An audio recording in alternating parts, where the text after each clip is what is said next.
পোলাপাইন আজকাল যা শুরু করছে, এই যে প্রধানমন্ত্রীর নতুন নাম দিচ্ছে কার্ড বাবা। বেড়াই কিছু কার্ড আনছে, ঠিক আছে, কার্ডগুলো ডিস্ট্রিবিউট করতে দেন। আগে এটা সুফল দেখেন, কুফল দেখেন, মানে আই মিন ভালো গুণ, ভালো সাইড, খারাপ সাইডগুলো দেখেন, তারপরে ডিসাইড করেন। একটু আগে ওই ফেসবুকে ট্রোল দেখলাম যে তামিম নাকি ক্যাপ্টেন্স কার্ড নিয়ে আসছে। তো এত কার্ড আসলে মানে এটা এটা হয়তো ট্রোল হতে পারে, আমি শিওর নাই কার্ডের ব্যাপারে। ক্যাপ্টেন্স, আপনারা যদি ক্যাপ্টেন্স কার্ড সম্পর্কে জানান অবশ্যই কমেন্টে জানাবেন। আর এই যে ট্রোল করা বন্ধ করেন, দেখেন কি হয়। হ্যাঁ, কারণ ভালো দিক খারাপ দিক সব কিছু বিবেচনা কইরা তারপরে ট্রোল করা উচিত। ট্রল আবার দেখবেন যে এটা ভালো দিকেও যাইতে পারে।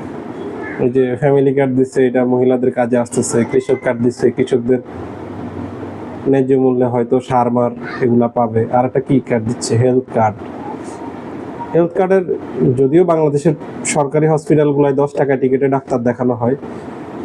সো সরকারের উচিত হচ্ছে এই যে টেস্ট, এক্সরে, এটা সেটা হাবিজাবি আছে, এগুলার মেশিন পাতিগুলো একটু ঠিক করা। ওই কার্ড না দিয়া, হেলথ কার্ড না দিয়া যদি ওই মেশিন ঠিক করে, তাইলে মানুষের ভালো স্বাস্থ্যসেবা পাবে। আমার মনে হয় হেলথ কার্ডের দরকার হবে না। সো আপনাদের মতামতগুলো অবশ্যই জানাবেন কমেন্টের মাধ্যমে, লাইক দিবেন ভিডিওতে ভালো লাগলে। আর চ্যানেলটা যেহেতু নতুন, সবাই সাবস্ক্রাইব করবেন।